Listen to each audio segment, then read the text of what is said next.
All right, dear Gemini, my air sign friends. Here we go. So masculine, feminine, representative, conscious energies, unconscious energies. Start with the masculine. The Eight of Pentacles. Who did I just do that? The feminine had that on this side in reverse. And I do shuffle and shuffle and shuffle.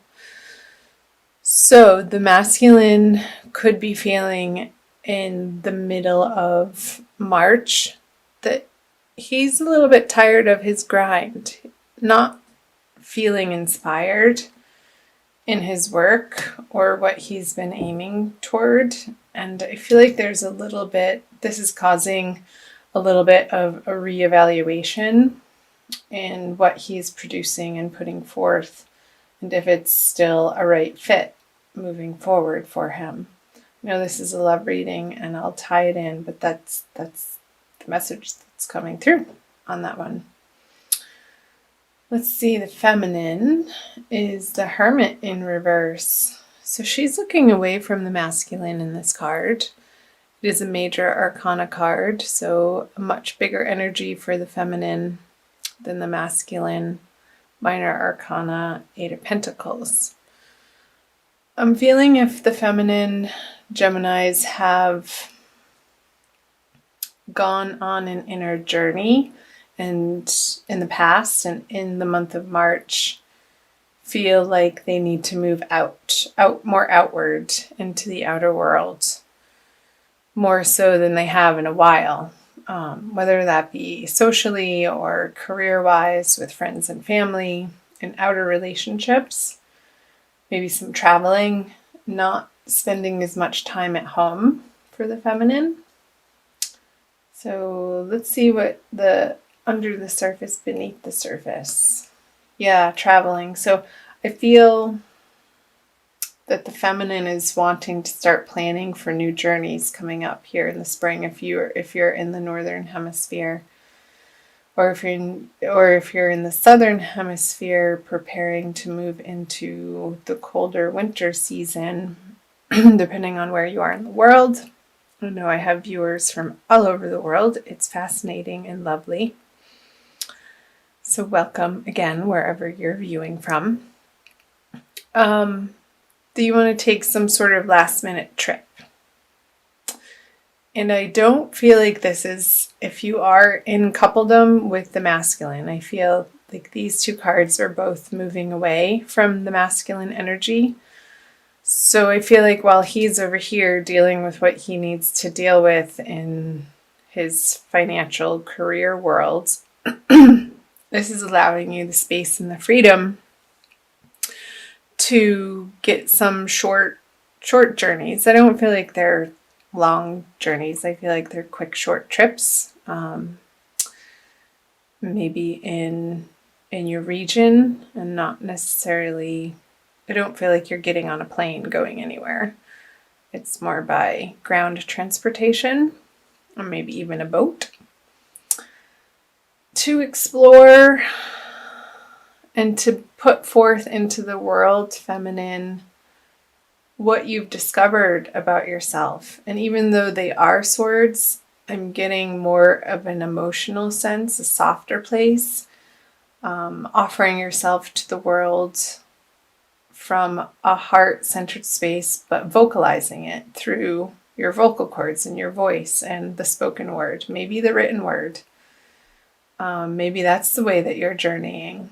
Feminine in March is through journaling and maybe blogging and offering that out to the world from these illuminated wisdom thoughts and nuggets that you're ready to share.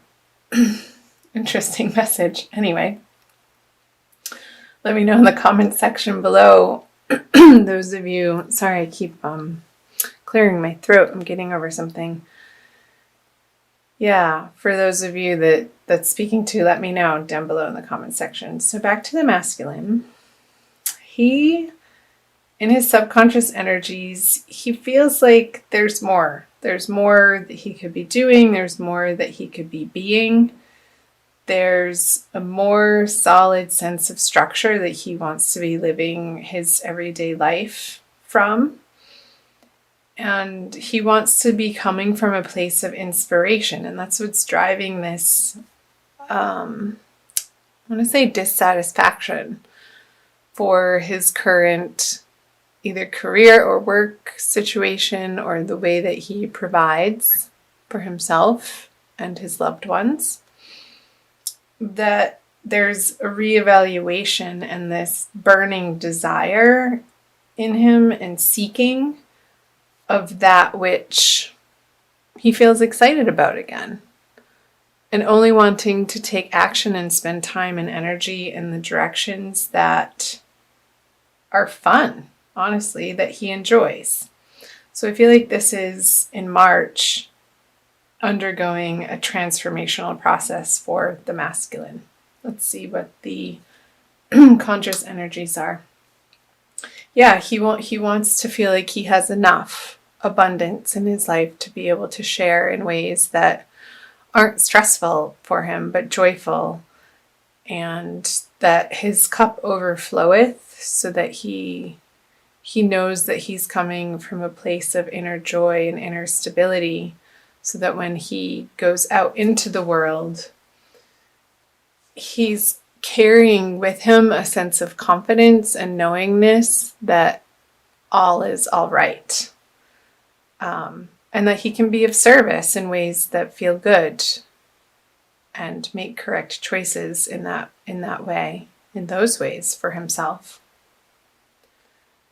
And again, I clarified this, I try to in every video, but I just say he for masculine and she for feminine for ease, but we all have both masculine and feminine energies within us, so you'll identify with most likely one more than the other.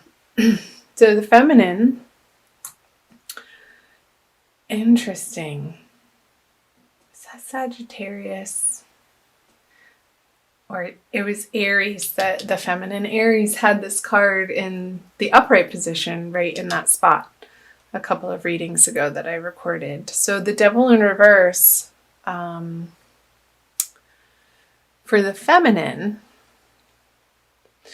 to me this is a card of attachments in 3D reality that come from past hurts and wounds and out of fear. And with this major arcana card in the reverse position, I feel like this inner work that, excuse me, the feminine has been doing on herself, Gemini, is producing results in her immediate environment and experience.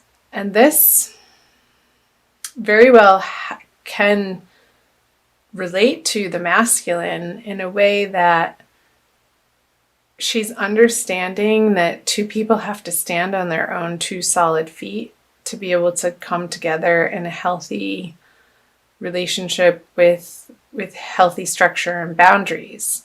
And I feel like this work that she's been doing in this internal process has allowed her to unveil and disattach from these possibly negative belief patterns about herself, about the masculine, about her life, about her world, about particular relationships. And that feels good. I do like seeing the Devil in reverse, because I feel like it's when it's flipped on its head, it's this process of fleshing it out and turning the guts inside out so that you can see the belly of the beast, and that it's been seen and uncovered from the darkness. In the darkness, you're bringing light to this darkness so that it doesn't have a hold over you or control that it once did, Gemini. So let me know in the comment section in what ways that applies to what's going on for you in March. So let's flip over the central card, the outcome card. Okay. So the Eight of Wands. I feel like this process that the masculine is going through, because the feminine has allowed him the space and the loving kindness to do this, to go through this, then from that place, he'll want to reach out to the feminine and communicate, because he's coming from this place and not from a place of lack, and wanting to share his abundance, his love, his soft, higher thoughts of affection for you, feminine. And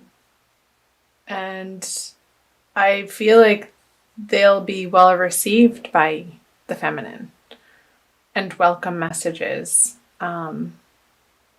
Bright and happy and exciting.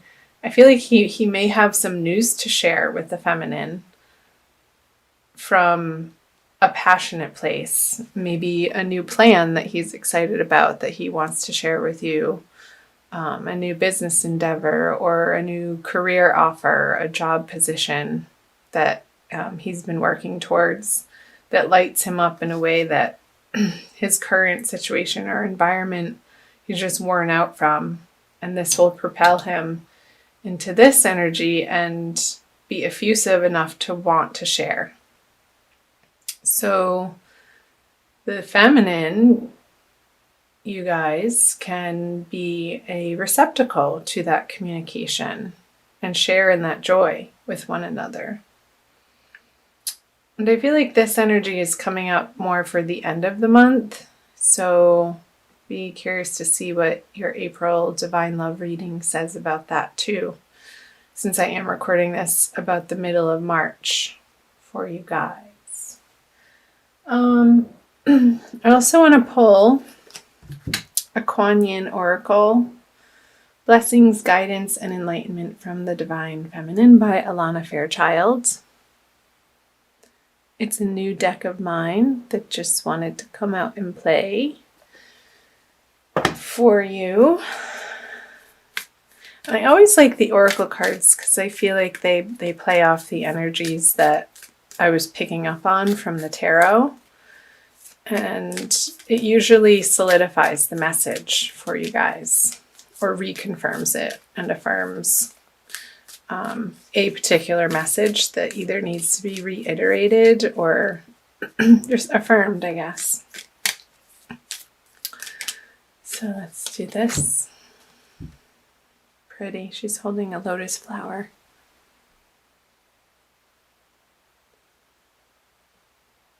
No, if that's not divine feminine, I don't know what is. She's like,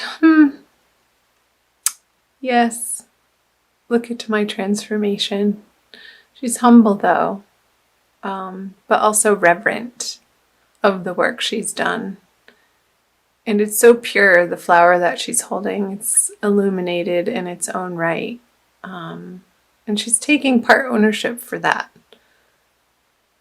But also in a way that she feels connected to the divine. And that's how she radiates.